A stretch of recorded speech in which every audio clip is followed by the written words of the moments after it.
All right, hello everybody. Welcome to the third session of the Mill Scholarship Initiative. So I appreciate y'all for being here. Again, for some of you, this is probably your first time, maybe it's your second, who knows? But again, just wanted to introduce myself real quick. My name is Julio Barron. I'm one out of three college success coaches that works for the American Indian College Fund. I've been working here for 2 years now, so I work directly with our full circle recipients, create programming, do recruitment, and do a lot of other things, across the nation. So I'm always passionate about being able to help all of our students, especially being an advocate for mental wellness. So this is the place to be. So hopefully you guys learn something new and, always be able to, ask questions here as well. But enough about me. I want to introduce our speaker, Jonathan Yellowhair. Take it away. All right. So, Yate, everybody. Good afternoon. My name is Jonathan Yellowhair. Um, so a bit about me. I think everybody here is new to this one at least. And so my name is Jonathan Yellowhair. I work in Flagstaff, Arizona. I work at a place called Native Americans for Community Action as a substance abuse counselor. And so I work with folks who are mandated for different charges, like DUI, domestic violence cases, child protective service cases. But I also have my individual caseload. So I work as a therapist working with folks who just come because they want to feel better, or get better or learn about themselves or address certain issues in their life. And so I have an individual caseload of clients who self-refer. And I've been here for about 4 years. And so, well, yeah, 4 years now as of January. Yeah, I love my work. I love the work I do and working. Our population that we work with is primarily indigenous, about 87%. And so, I love my work. And a big part of why I love my work is I myself am a person in recovery. Um, myself, I struggled with drinking when I got out of the Marine Corps and everything like that. But I was really glad that um, my culture, right, a big piece of getting sober and staying sober, right, is my culture. And so dynamics of accountability, ceremony, right, in that regard, but also Western mental health. I've had a couple counselors, things like that. I participate in groups myself on a week or try to on a weekly basis. But in that regard, I love the work I do. I love the people I work with, and you'll learn more about them today, and hopefully a bit about yourself, right, in that regard.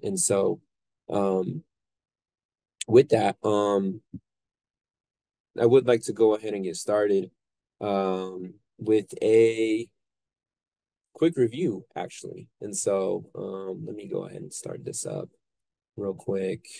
So, all right, and y'all can see the presentation, all right, huh? Yes. All right, cool. All right. As I mentioned, my name is Jonathan Yellowhair. We'll go back up slide. Ja, kette shidinet she Jonathan Yellowhair nisha. Do Ghana nishle do honagati bashishin. Do Ghana dashichedo dashini dashinale. Planet de nasha do tsi chini to de kashte. Um, so with that, in my groups, when we start with things, we always feel it's imperative, this sense of identity, right, in this regard. And a big part of identity, as we mentioned in 2 sessions ago, right, is processing emotions, right? And a lot of times as Native folks, right, we're kind of maybe not really taught how to process emotions. Resiliency is a big piece of our culture. And so sometimes we're not really given the space to sit and process what exactly we're feeling at the moment or what maybe we've even been through in the past, right? We got to keep moving. There's a lot of complex trauma in our communities, and so we got to keep it moving, right?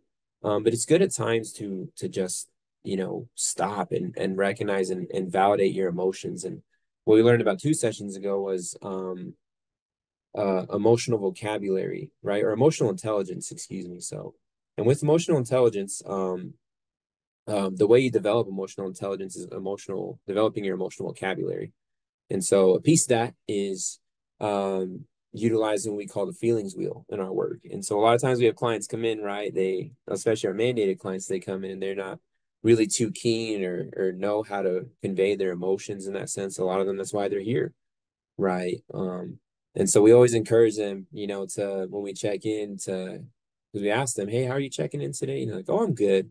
And it's like, okay, well, let's go to the feelings wheel and process like how are you really feeling? And so this is the feelings wheel that we utilize. And so, we ask them to check in with an emotion from the outside ring. How are you feeling today? In that regard, how are you checking in? And some people that say, oh, I'm feeling good, in that sense, they may, take a step back and like, well, actually, like I'm actually feeling inferior, right? Okay, that's a lot different than good. Why are you feeling inferior today? Oh, well, I'm feeling inferior because, I got passed over on a promotion. They gave it to somebody else, or, I'm feeling inferior because my family got on me again about, my DUI and how I'm a terrible mother, I'm a terrible father for what I did. So I feel inferior because I'm not a good parent, right? In that sense. Okay, well, that's a lot different than good, right? Thank you for opening up. Thank you for processing that in that sense, letting us know, letting us into your story in that regard. And so with that, I would like to actually open up, and if y'all are willing to, I would actually like to see how y'all are coming in here today.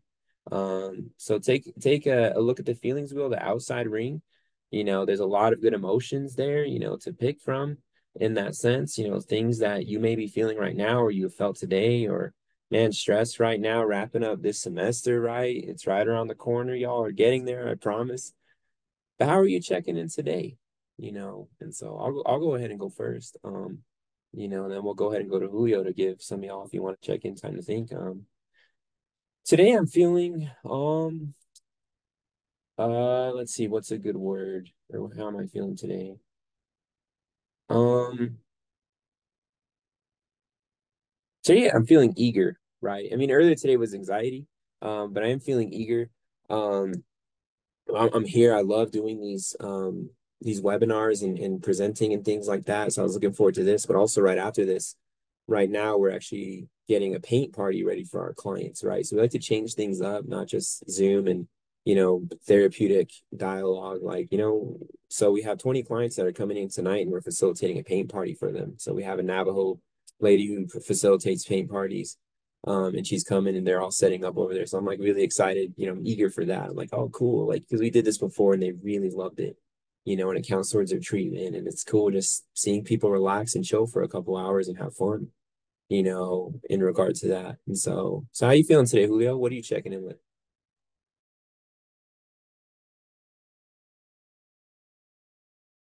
But I love that too. You bring up that duality, right? Sometimes these emotions, there's not good and bad emotions. Each emotion can be each one, right? Because like I said, oh, I'm eager, but eager can be bad too, right? Mhm. Man, I'm eager. Like, I got court tomorrow, so I'm pretty eager to get it done, but I'm also terrified, For sure. So okay. Is there anyone else you want to check in? Let us know how you're feeling. Give it a whirl, the feelings wheel.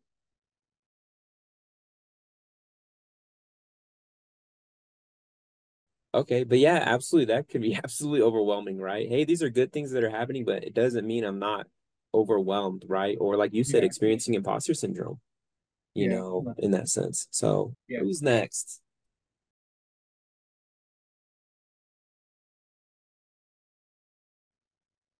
If anyone wants to go and check in, how you feeling today using the feelings wheel?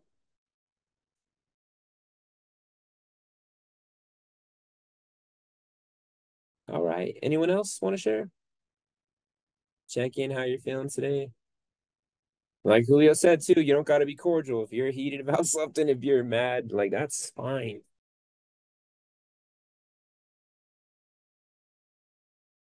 Yeah, it can go both ways, as we mentioned. Hey, I am over super overwhelmed, and I'm very eager. This is a good thing, but it's also awful.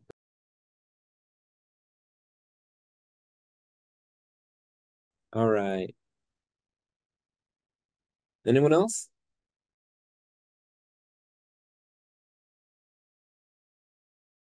Oh man, awesome. Man, y'all are getting me all fired up.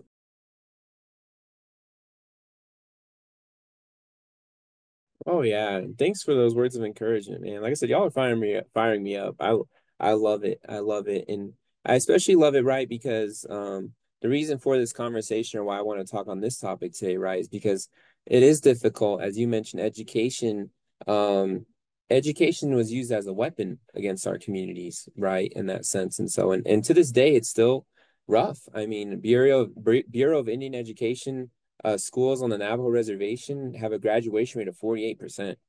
And so one of two students doesn't graduate who starts kindergarten in a BIE school. And so these things, right, are difficult to process. And, there is these messages that were sent that, hey, education's not for you, or hey, you can't do this, or you're not supposed to do this in that regard either, even.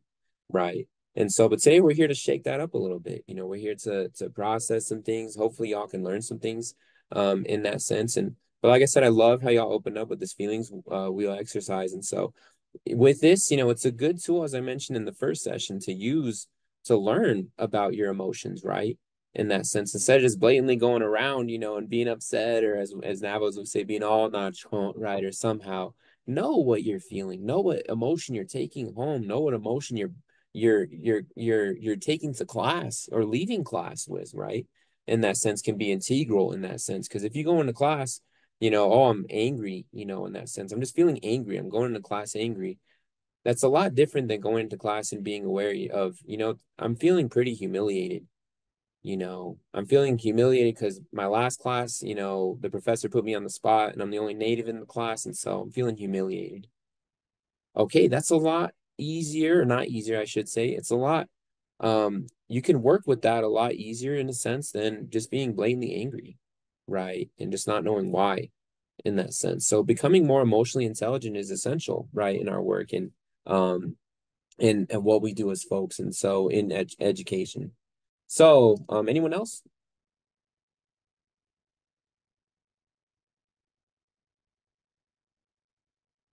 Okay, so great check-in, right? So use the feelings wheel. Y'all can Google this, it's on Google Images, and use the feelings wheel, check in.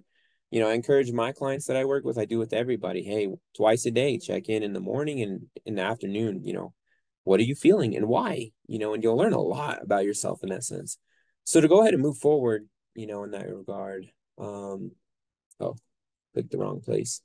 So let's go back for a sec.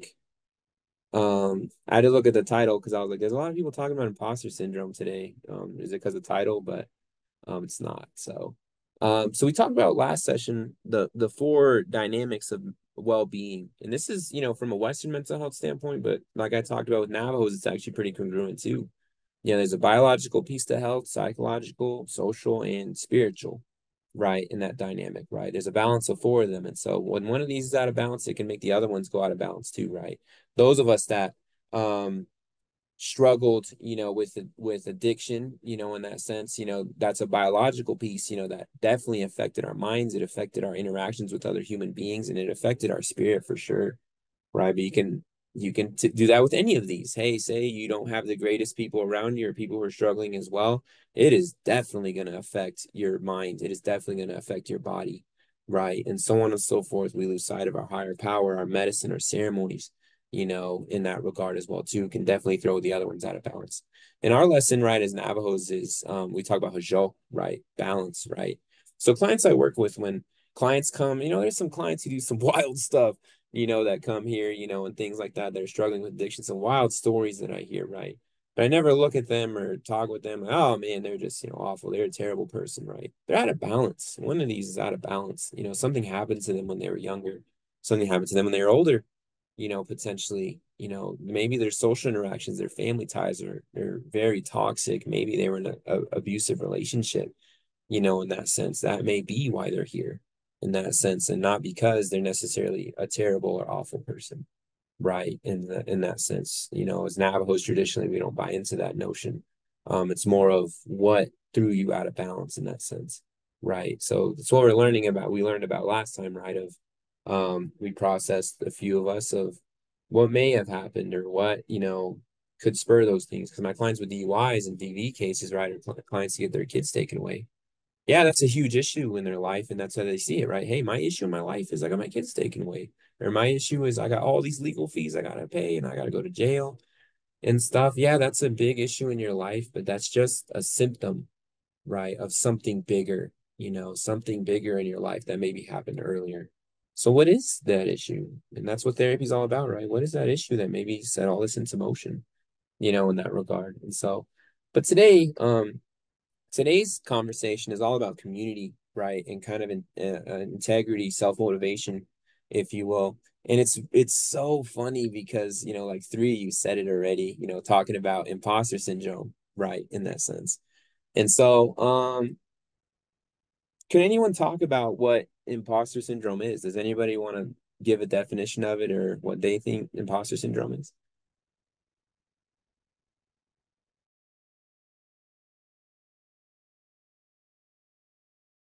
Absolutely. And that's a great, phenomenal way to put it, right? And so thank you for sharing that, sister. And so imposter syndrome, right? The example I give of imposter syndrome is of a study that was done actually in the African American community on imposter syndrome. So there was two groups that they took that were already enrolled at two universities. One was a primarily white institution in Texas, and another one was an HBCU, so a historically black college university in Louisiana. And so historically black college universities, they're about 95% African American or more in that sense. And so when they measured everything when they first started the study, right, their mental health, depression, anxiety, they also processed somatic things, their health, blood pressure, things like that, weight gain and loss, whatnot. And so and and it was interesting because the African American students who went to the primarily white institution actually really struggled, in their programs in that sense, and their health declined, their mental health declined, their physical health. Some of them dropped out of school in that sense, but then they saw the ones at the HBCUs perform far better in that regard, and their health was improved. Their mental health actually improved when they went to this institution in that regard. So that the study of imposter syndrome really took into account because they asked the post study outside of the control group, the people that went to the primarily white institution, what are issues you faced? And then one of the main things was issues of belonging, right? Because at that institution, their professors weren't black. The content they were learning wasn't African centric. Their deans, their chairs, all of that. The fellow students around them weren't black. They weren't African American.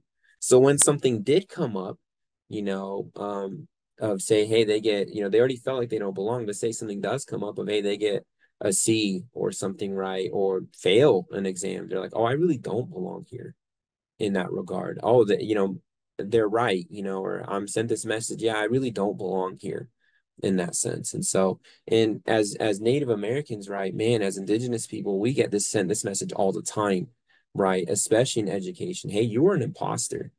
You don't belong here in that regard. When you travel into border towns, right? If you live on the reservation in that sense, hey, that's imposter syndrome, right? And sometimes, as Amanda said, sometimes it can be the opposite, right? For mixed folks, sometimes, like myself, hey, sometimes you go into places and you don't feel like belong because people aren't accepting that you're not full native, right? So hey, I have imposter syndrome because, I'm not, I don't look like these folks, right? And sometimes they very much reiterate that to people at times. And so imposter syndrome can go into multiple capacities, right? There could be gender dynamics, right? My lady, she's in a program, a PhD program and everything. And so she's like, yeah, I'm the only native person in this whole entire lab, and she's like, but also too, I'm really the only woman with a kid who's here. So at times I feel like I can't do this, I'm a fail, like I'm set to not succeed in this. But she's tremendous, and she's doing really great work. But imposter syndrome can creep in those sense and signs of it, right? Are burnout and fatigue, anxiety, depression, insomnia, so loss of sleep, escalated substance use or suicidal ideation, distancing from your community, wherever it is, your family, friends, wherever you're close with, even your animals, right? Hey, I used to walk my dog all the time, but with this imposter syndrome, and how I'm responding to it, in that regard, I don't really get out anymore. Disconnect from your culture, or your higher power, whatever it may be. And part of this, it also can look like what some people see as healthy, right? Of, some people, and especially in communal work, because like I said, y'all are going to get a lot of doors open for you in that sense. But a big piece of it, right, is spreading yourself too thin, right? That can be a sense of imposter syndrome, overcompensating in that sense, right? Oh, it's I'm not insecure, I'm not an imposter if, I'm doing all these things, right? Or if my name's on all this stuff, right? Or if I'm a part of this lab, or if I get good grades, or if I have a 4.0, that doesn't mean I'm an imposter, I belong, but it's still there, right? So that message, right, of hey, I don't belong here in that sense. So the first part of addressing imposter syndrome, so in making this presentation, I was thinking, I was like, there's a million ways I could go with this, and I don't have that much time. But when I think of this, right, I think of ecological theory, right? And in counseling, there's different theories that we utilize, and when I was in my counseling program, I really latched onto ecological theory because I feel like it's very centric towards indigenous beliefs too. So it's a belief, right? So there's, as you can see in the diagram, there's the person, right, in the center. Hey, there's the person that's the center. And this theory looks at people's interactions with various communities, right, or these different levels, right? So right outside of the level, the person is looking at the person's family, their school, their peers, their spiritual affiliation, their workplace. But then outside that, right, is their neighborhood, right, in that sense, or maybe distant family, clans in that regard, right, in the interaction. And outside of that is bigger education systems, the government, right, in that regard, economics in that sense, so our relationship with the economy. And then the outside one is the universe essentially, right? Overarching values and beliefs in that regard, the general consensus of society. And it's good to to recognize these things because these messages of imposter syndrome come from each of these, right? In that regard. And it's good to interrogate where those come from. Hey, I'm experiencing imposter syndrome right now. Where is that coming from? I feel like I don't belong. I use the feelings wheel, like Jonathan said. I feel like I don't belong right now in my program. Why? Where's that message coming from? Is it coming from myself? Is this an internal thing that I have manifested? Is it coming from my peers that I'm around in that sense? In this program, is it coming from my own family? That, hey, school's not our thing. We wanted you to go work, oh, you even get messages, hey, you're selfish for going to school, you're supposed to go do this or that, bring money back in that sense. Is it coming from the system? Hey, getting an F on an assignment or, getting told you're on academic probation, in that sense? Or is it coming from society as a whole, in that regard? One of my good friends, he teaches at U of A, right? The message is there that, hey, natives were not supposed to be good at school. In fact, school is something that's we're not supposed to just be decent at all. And he talks about, right, that for every one indigenous student in this country that starts kindergarten, or excuse me, I totally messed that up. So for every 37,000 students that start kindergarten in this country who are indigenous, one gets a PhD out of 37,000 people, right? So the message to us, right, is hey, natives don't get PhDs.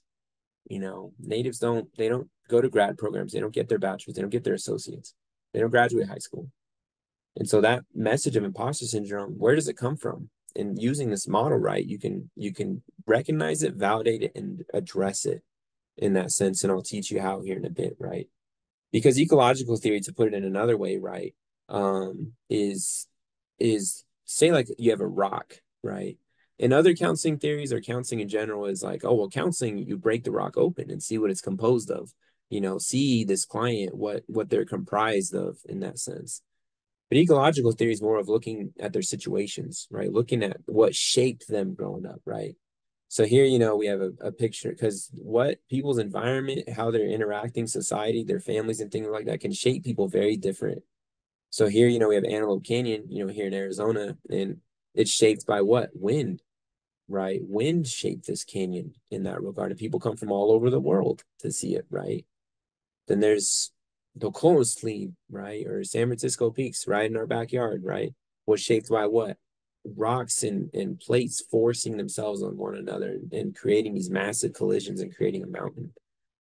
And the Grand Canyon, of course, right? Is water, in that sense, water that shaped over millions of years, So here you have three essentially of the same composite stone, right? That are very different, right? And it was shaped by their environments. So with that, we're going to talk about those environments and how they potentially shaped us and how we can work to shape ourselves in that sense.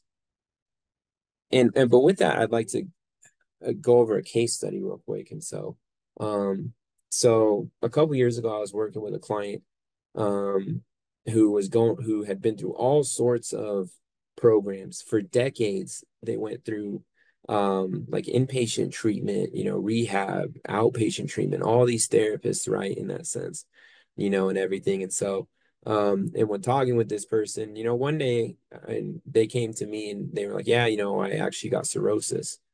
And so, the Mayo Clinic says I need treatment or they're not going to give me a new liver. And so they were there like processing it, right. It's okay, well, let's get to work. And they were like, I don't know how this is going to work. I've been through all these treatments before and things like that. And, I didn't learn anything, and I'm like, okay, well, let's talk about it.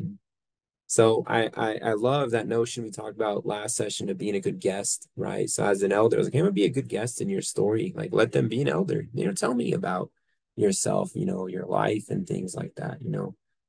And one day in session, they were like, oh, I was like, how was your weekend?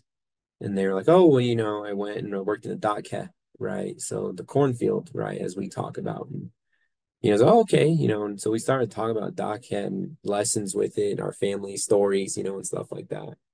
And, we talked with the DocCat, there's all sorts of rules that go with it, right? It's not as though it's planting corn. There's all sorts of rules with it, right? And, in that sense that you have to adhere to.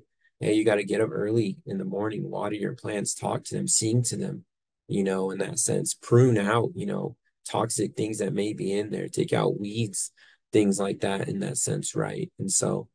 And we taught, take toxins out of the dog kennel. We're also taught to not put toxins in to them as well, in that regard. And so bringing toxic things, of course, use the bathroom in them and stuff like that. Some kids are all rowdy, right? But in that sense, when we were talking about that, we were exchanging stories. And one thing I brought up, I was like, in my family, with these stories, they also talk about how our bodies are dog head, and we need to do the same thing for our bodies, right? Prune out toxins, don't put toxins in it, get up early, pray, talk, speak, sing, in that sense, in that regard, water things, be tentative, take care of it. And he of course had way more, things. But he brought up, he was like, I had never once thought, or he's like, as much as my knowledge is, he's like, I never heard that that's the way we're supposed to take care of our bodies too. So here he had all these lessons already that about how to manage his sobriety, how to manage his drinking, how to manage his life, but it never just really internalized like, well, maybe I need to just apply this to my life, So he did. He applied that Dogcat story to himself, and things like that. And he struggled for a bit, but he did get a liver in that regard. And it wasn't because of me. Like, I'm not here, yeah, check me out, got a client a liver. He got that liver, but he had that imposter syndrome in him for decades. I can't do this. I can't manage my own sobriety. As a native man, we're sent the message, well, you're supposed to be a drunk. You're supposed to be a troublemaker. You're supposed to not be able to manage your emotions. You're supposed to be violent in that sense. You have no control. You're an imposter in this society in that sense. We're sent that message all the time here in Flagstaff, Arizona, right? I work on these commissions and boards, advocating for our community in regards to interactions with police and stuff. 87% of the people who are arrested in Flagstaff for public intoxication are native males. So we get that message a lot, right? That, hey, you belong in jail. Hey, you are a troublemaker. Yeah, you are unstable. You're violent and you're a danger to society. But this person finally shook that off, right? That imposter syndrome by using lessons they already had. And so that's what we're going to go into next, right? In that sense, because as I was in my group early before this, we talk about uh deficit, or our society, right, is really based on deficits, right? And so from the moment you start in education, right, in school, when you get a paperback that you wrote or like Julio wrote last night, right? in that sense. In elementary school, what's all over it when you get it back? Red marks, right? All over it, showing what you did wrong, right? Man, you did all this stuff wrong. Not, hey, you did these things well, you did good, and we embody that, right? If you get a 79 or a 78 on an exam or a paper, right? What's your first thought? Dang, if I had 2 more points, I could have got an 80, could have got a B, right? In that regard, instead of validating, man, I passed this, I did well, man, this is really going to contribute to my grade and me graduating, man, I did well, I studied hard and I passed this exam. What do we do? Ah, man, now my GPA is going to go down a little bit. Oh, man, that imposter syndrome kicks in, right? We self-sabotage. We let those invasive thoughts in that, yeah, we're trying to fit some sort of mold of, yeah, I'm a student, but I'm not really a good student unless I have an A. Yeah, I'm attaining this knowledge, but I'm not truly attained it or proved my worth unless I have a 4.0. And so those things, right, are so deep in our beliefs of ourselves. And society really enforces it, right? These deficits, right?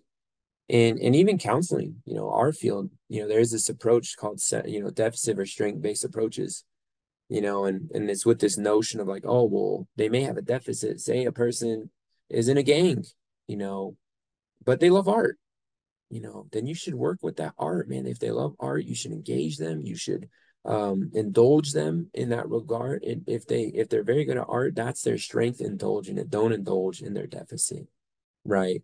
And so, but with that, we hear that message a lot as well too. You know, just in general, right? I love going to conferences. I'm going to the American Counseling Association conference next week. So I'll be in New Orleans, attending that. And so with that, I'm super excited for I love going to conferences. But one thing I noticed when you go to indigenous conferences, right, is there's a lot of deficit stuff, right? Which I mean, a lot of the stuff is it's essential to speak on it, right? Hey, in boarding schools, right? Our deficits in education, our deficits in the economy, jobs, poverty, you name it, suicide ideation, addiction, right? In that regard. But but what irritates me, honestly, to be transparent when I go to these is I'm like, yeah, these things are present in our community, but there's also things being done about it. There's also people who are working very hard to address these things. People have grown in, in everything like that. Yeah, these things happen and we should acknowledge them, but what about the other piece, right? As Indigenous people? Yeah, as I mentioned last time, yeah, there's deficits in mental health. There's high rates of addiction and suicide ideation. But same thing, they don't talk about the professionals at the South Central Foundation who are Indigenous, who take snowmobiles to see their clients, who take planes to these islands to help these people in these villages, who take boats, to these coasts and help people. No one else in the world is doing that. No one, but natives are. So natives, we're not at that, not behind in mental health. We're actually at the forefront of it. Everyone wants what we have in regard to our knowledge. People are falling over themselves to appropriate our lessons, our teachings, and our stories. So we need to validate these things about yourselves. And part of that is, with this whole strength versus deficit based approach, in that regard, is in that sense of flipping that, right? In that regard. So, you know, with that, the way I look at this, right, in that sense is these perceived weaknesses, if you will, that people see in our community, you know, is, you know, is a strength in that sense as well, too, in that regard. And so what we've been through, because I get a lot of clients, right, who come through and that I work with, who are like, well, I have no one to look up to. No one in my family sober. No one in my family has put in work. No one has gotten themselves sober and stayed sober. So I don't have any strengths. I don't have nothing. I have nothing to look up to. My whole life has been a deficit, you know. But my thing mainly is switching those things, switching that mentality, right? And looking when we look at ourselves and the situations we've been through, right, in that regard. So, like I mentioned earlier, the example, right, of somebody who may have been in a gang, right? And as someone mentioned earlier, right, oh, man, I squandered, these opportunities when I was younger, in that sense, which is the mentality we have, right? But in that regard too, of validating the strengths that you do have in that sense, as opposed to just recognizing them as deficits. So part of that, say like the example we gave of somebody who's in a gang, right? The way I look at that, right, is, we talked about person first verbiage and everything. The way I look at that, right, is, the fact that that person does art is a strength, but it's not their only strength. What are the strengths that are there in being in a gang, right? That is their strength, right? Which people think I'm crazy. They're like, what? That's not a strength, man. They're in a gang. What are characteristics of people who are in gangs? You know, the clients I work with who are in gangs are extremely loyal, right, to their families. They're loyal to people. They take care of each other. They're willing to go to prison for one another, if you will, right? In that sense. And so when I work with them, they're extremely loyal to their therapeutic processes. They're very engaged. They're loyal to me, right? They communicate, in that sense. And so very well. And so with that, there's other examples of that too, right? People say, oh, well, unsheltered folks, right, who would, we're getting away from the terminology of homeless because you can't be homeless in your own traditional homeland, right? You can only be unsheltered. Oh, well, unsheltered folks, the unsheltered folks I work with are extremely resourceful. They're independent. They are so resilient, right, in that regard. And so they have really strong minds in that sense too of independence in that regard. And so people who deal drugs, right, man, they have a strong sense of they're very logistically sound. They're very good with math, surprisingly, in that sense. And so they're very good at managing their own treatment in that sense and their processes, their treatment plans, you know. And so people in these circumstances, right, in that sense, who have been through these things, are often labeled, right, as deficits. And who fits a lot of these categories, or what a lot of people in our community is going through? This stuff, right, in that sense. So these are labels that people put on people. These are deficits. These are bad people. They have no strengths. Well, it's like, well, they do actually, but at one point or another, their strength was misguided. It wasn't fostered. It wasn't supported. In fact, it may have been used to manipulate and take advantage of this person. So say this person who's in a gang, man, they're very strong and family oriented. Well, their families might have turned their backs on them at one point. So they went to a family that did support them. These people who are unsheltered, have a strong sense of independence, integrity, right? Self-management. But yet at one point in their life, maybe an adult took advantage of that. Right. So it was never supported. So us at times we have to validate that in other people as well, creating that sense of community, in that regard of, hey, I see you as a human. I see you as a person. You're a five-finger being. You're a living entity in that sense. You're not just a gang member. You're not, a homeless person, as people say, right? You're much more, but there is strength in there, right, in that regard. And so, um, with that, when processing these things, like when we go in groups, right, and talk, a big thing we talk about is guilt and shame, right, in that sense. And so, and a big piece of that is processing the guilt and shame that may be affiliated with these identities. And so, you know, at the end of the day, when we process these things, clients say, oh, I feel guilty about, rolling my car with my kids in it, or I feel guilty about harming the person. Whereas guilt, and when we define it, guilt is kind of like it's put on you, right? Hey, you should feel guilty, in that regard. Hey, you're 10 minutes late to class, you should feel guilty because it's a standard that is set. You need to be on time. Whereas shame is more of a compromise of your morals, right? Shame is, man, not because the courts told me to, I genuinely feel bad about rolling my car with my kids in it when I was drunk. And so when you process those things and you process the remorse behind it and those morals, it's a lot more helpful. So how does this strength-based dynamic apply to us, right? When looking at, our families in that sense, sometimes like, man, I have no strength to draw from. At times they're like, man, I do not have the support that I need, but same thing as you feel these things, right? In that regard. I had one client who was like, man, I do not have anybody in my family. Everybody in my family is a screw up. Everybody does not have it together. I'm the only one who does, and I'm falling apart. So I went over this with my client. I was like, I'm gonna give you some homework. I want you to talk to explain this whole thing to them, and was like, I want you to think of strengths that you have, you know, in that sense, that or that your family that may be perceived as deficits. And one they brought up was their father. Man, my father is so stubborn. He is the most stubborn person I've ever met in my life. You can't tell him anything. He does not listen. His way is the right way. It's the only way in that regard, right? And I was like, okay, what was the strength from that? I'm gonna need that stubbornness.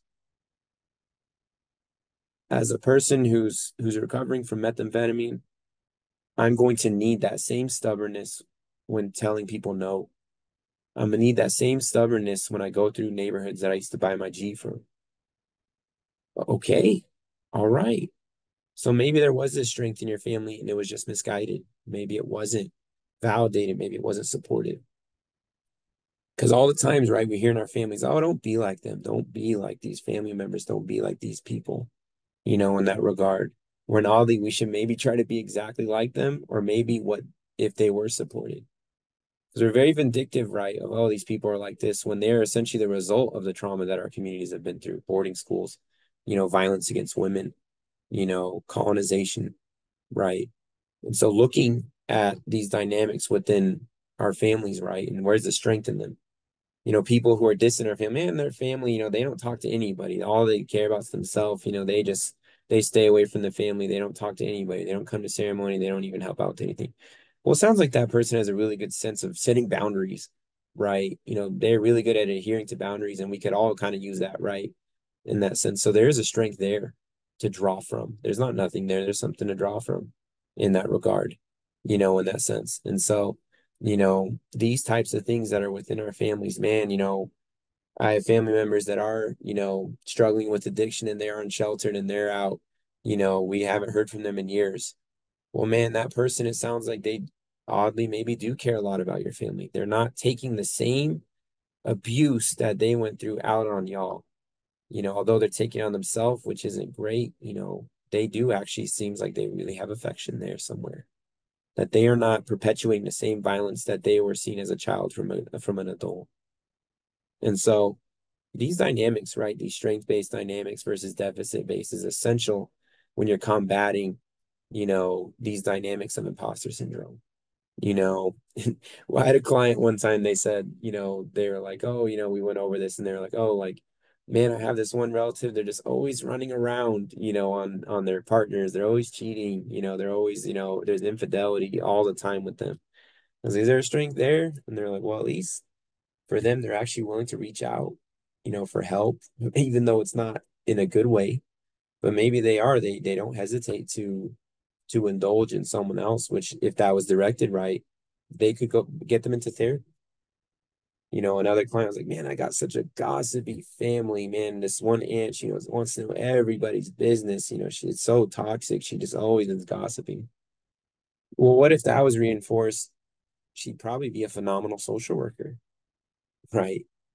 Knowing someone's business and knowing what resources are out there to help this person. So with that, validating these things, these strengths, that we have that may be perceived as deficits can start to combat that imposter syndrome. But first, you got to kind of recognize what's there, in that sense initially, because we hear all the deficits all the time, every day, right? In that sense, we see the deficits, but what strengths are there, that you can draw from your own family or from your own experience, right? In your environments, like the ecological piece, right? There's deficits for natives at every single level, but what are the strengths there also in that sense, right? And so a quick little exercise, that was on the next slide, but I just skipped out of it, is um, so talking about this whole strength versus deficit based dynamic, what is a strength that or a deficit that was perceived of yourself or your family before coming here that maybe you can see some strength in going forward? And it's opening up genuinely. I'm genuinely asking. It's not rhetorical. So, what is a strength that you maybe have in your family that maybe it perceived as a deficit up to this point, or your community, if you want to?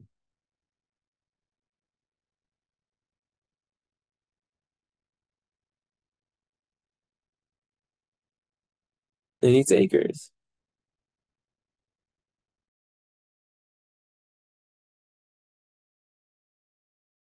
Yeah. And that's a great example, right? And especially that example, right? Oh, you're too nice, because sometimes in our communities, right, especially, for Native men, say, hey, you got to be cold because the world's cold, so you got to push through, you got to get through it. Don't worry about that. Don't worry about these other things. But being nice, right? That can be seen as a deficit. You're too nice. People are going to take advantage of you.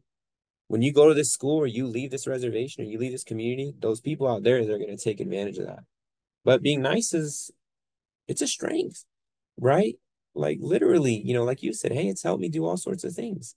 And so, like, it could be a whole career path if you indulge in that strength. But there's some people that don't, right? That's a deficit. I'm nice. Being nice is being weak. It's being vulnerable. And as a native person, you can't be vulnerable. It's the last thing we can be, right? But it absolutely is a strength. Phenomenal, phenomenal. Who's next?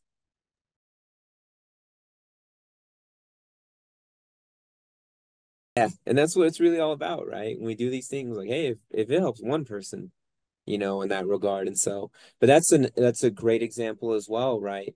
A lot of times in our communities, self-preservation or self recognizing self-worth can be seen as selfish, right? In that sense at times, and so sometimes, like I work with clients, sometimes they'll start improving, they'll start getting better at things, they're healthier, they make better decisions, and their families will actually be the ones who are vindictive towards them. Yeah, Oh yeah, like what are you doing, in that sense? You're always just gonna be the way you used to be, or you're in therapy. Oh, okay, good luck with that. And so sometimes that notion, right, can be seen as a deficit too. And it's hard. It's hard as natives, it is hard at times to shake people out of that deficit mindset. Like, hey, we have tons of strength in our community. There's tons of things, but it just was so misguided. It was weaponized against us. You know, Look at how colonization started. Like people were nice to these people. They were nice to these pilgrims. They were nice to these colonizers. In that regard, they were doing what you're supposed to do. Be receptive, be kind, take care of others, especially strangers, right?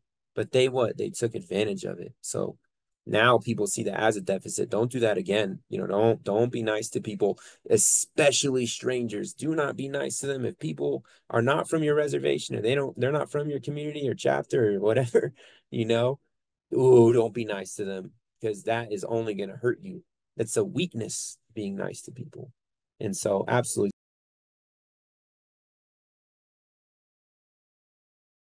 So, thank you for the work you do. You're awesome. What's a deficit that you maybe had about yourself or your family or community that you may see as a strength as of today?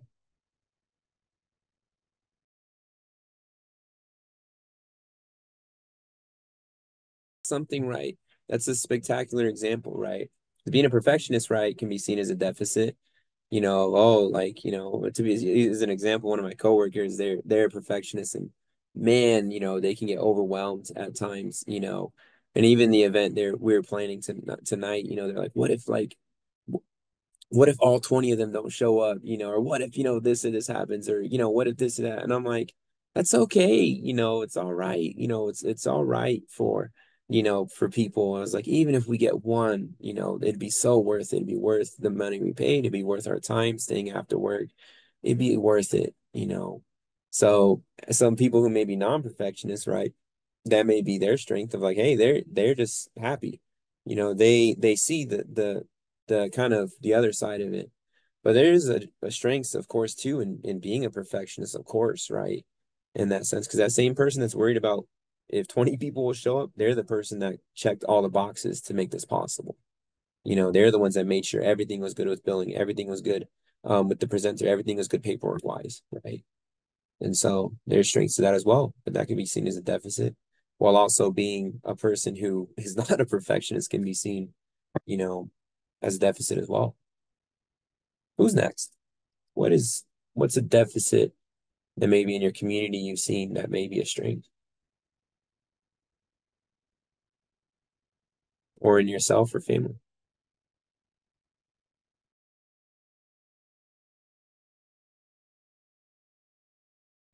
That's phenomenal, you know. And that is a big part of it, right? When working with folks is getting them out of that deficit mindset. The main purpose of therapy, right, is fostering autonomy, right? Like, hey, therapy's great, but kind of my job is to work myself out of a job. You need to do this on your own. You need to learn how to function, make better choices, learn how to be sober. Because one day I'm not going to be here. You can't be in therapy the rest of your life. It's not how it works. And so with these deficits, right, sometimes we buy into them so much. We just believe the notion so much that we embody it in the chat, with all sorts of great examples, the mentality of struggle, the deficit in that sense, in that regard, but it fosters that notion of creativity in that sense. Because, yeah, like when you think about deficits, yeah, we've been through so many things in our communities, right? Man, at first they just tried to straight up exterminate us, right? And when that didn't work, they tried to take our land. And when they did that, they tried to breed us out, with, allotment and things like that. And then they tried to take our culture from us through our little ones, through assimilation. And that did not work either. Was it very effective? Yes, is extremely damaging. All of them were. But as Lisa brought up, we are still here. And yeah, those deficits happen. Yeah, those hardships, we're still feeling them in our community. But what are the strengths that got us here in that sense? A deficit, a huge deficit that we hear all the time, right? That all of us really buy into in that sense. And I'm going to step on some toes here. Some of y'all might not like this, but our young ones that don't speak their native languages. We hear it all the time, right? Oh, the kids these days, they don't care about their culture. They don't care about their language. They don't care. All they care about is their phones, and TikTok and whatever, that's all they care about. So they don't speak the language. So in that sense, why be vindictive towards them if they're a result of boarding schools? But in that same sense, that deficit that's perceived as them, oh, these youth, oh man, they don't speak our language. They don't know these stories. They don't know their clans. They don't know this stuff. What do they know? Because they know a lot, right? And they're our future. Yeah, they don't speak our language. Yeah, they speak English. But in that same sense, they're the ones who are going to ensure, because they speak English, that our culture is always going to be here, in that sense. Yeah, it's a deficit. Yeah, we wish we all could speak our languages, right? I always tell people that aren't native, I'm like, if any native got three wishes, one would be that they can speak their language fluently. But it's not their fault. So when you do lean into those things, those deficits with them, yeah, you don't know these things, but what do you know? They are so smart. They are so proud of who they are. They're so proud of their cultures and who they are. You know, when I went to school, when I was in high school, no one had long hair. No one was wearing shirts, like those OXDX shirts now that people have, or like things like that. No one was wearing moccasins. Why? Because people were getting beat up for that. People were getting jumped. Natives were making fun of other natives for that, right? In that sense, in a border town, you know. But same thing when I drive home from work, or I go home for lunch, there's middle schoolers and high schoolers who are on their lunch break and they're wearing moccasins. Their hair is long. They're wearing their jewelry and they're proud of who they are. And they don't speak their language, but yet they are way prouder of who they are than I would say my generation was. You know, they're so proud of it, but yet we vilify them at times. So what would it mean to indulge our little ones, who are struggling with suicide ideation? Like, yeah, you're native and you're as Navajo as any Navajo that's ever come. It doesn't matter if you don't speak Navajo. You are Navajo. And when I work with clients, I had one client that I was working with, and oh man, he was so sick at writing or drawing manga like anime. Oh, they're so good at it. And I was like, man, this is sick. This is really good art. And then you know what he said? He was like, yeah, but I don't do Hopi art. And I was like, well, you're Hopi, right? And he's like, yeah. So I was like, so what you put on paper is Hopi art. It doesn't matter what it is. If you put pen to paper or brush to canvas, that's Hopi art. That is Hopi art because you're a Hopi person. And to see their face, like that never had occurred to them. No one had ever told them that, you know. Because what people see him as? The deficit. Oh, he doesn't know his clans. He doesn't know his culture. When the person that dropped him off, or referred him was like, can you please help him learn his culture? When I'm like, there's all these other things there he's so strong with, in that sense. So as we go forward with, to go back to this notion of imposter syndrome, go back to the drawing board. What are implicit biases, as we talked before, that I may have of myself or my own community in that sense? Perceived deficits that I have of me that I can maybe shift into strengths. Hey, I have imposter syndrome in my program. Why? Where is it coming from? But also, what are strengths that can combat that? Because to tell y'all right now, in that sense, when I work with clients on imposter syndrome, there's clients who always say, right, well, I don't feel like I belong there. I don't feel like I don't belong in my master's program. And I always say, well, you don't. You don't belong there. These systems of education have done everything in their power to keep you out. Their content isn't indigenous. The professors aren't indigenous. The students aren't indigenous. The chairs aren't indigenous. You technically don't belong there. They've done everything in their power to keep you out. But do not get it twisted. You absolutely deserve to be there. You deserve to be there more than anybody in that program. So yeah, you may not have the grades they do. Yeah, you may not have the opportunities to, but validating that I deserve to be here more than anybody in that sense. Yeah, these systems, they're designed to keep me out. Yeah, they're designed for me to not get good grades because we don't learn good in a Western education. We emulate. That's how we learn, right? But that's not how the Western school system works. But I still deserve to be here. And validate that with strengths you have that were perceived as deficits. Yeah, man, my old man is so stubborn, man. You can't tell him nothing. I need to be like that. Yeah, this person, oh, they're so gossipy. They just talk about people all the time. Maybe I need to talk to people and get some resources to help myself. You know, it's not just resilience, y'all. That's not the only strength we have. We have so many, but you got to validate that for yourself.